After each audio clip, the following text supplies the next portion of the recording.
রমজানে পরিবর্তনের ফিকির করো। আমার বাপ, আমার ভাই, আমার ছেলেরা, নিজেদেরকে রহম করো। রমজান সুন্দর করো। রমজানে গুনাহ ছেড়ে দাও। রমজানে আল্লাহর ইবাদতে লাগাও। 20 রাকাত তারাবি পূর্ণ পড়ো।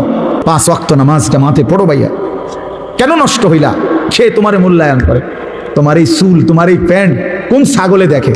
তুমি এই সমাজের কোনো ভদ্রলোক, এই সমাজের মান্যগণ্য কোনো মানুষ, দিন দরদি কোনো মানুষ তোমার ঘরে দেখে? কেউ কোনোদিন তোমারে ডাকছে কোনোদিন যে বাবা তোমার এই অসাধারণ চুলের জন্য তোমারে ধন্যবাদ?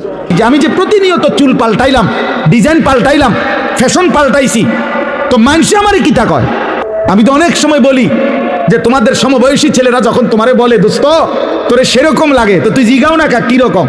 গাঞ্জাখোরের মতো লাগে, নেশাখোরের মতো লাগে, জুয়ারির মতো লাগে, হ্যাঁ লম্পট চরিত্রহীনের মতো লাগে বেটা, ইমানদারের মতো লাগে না, জুনায়েদ বাগদাদির মতো লাগে না।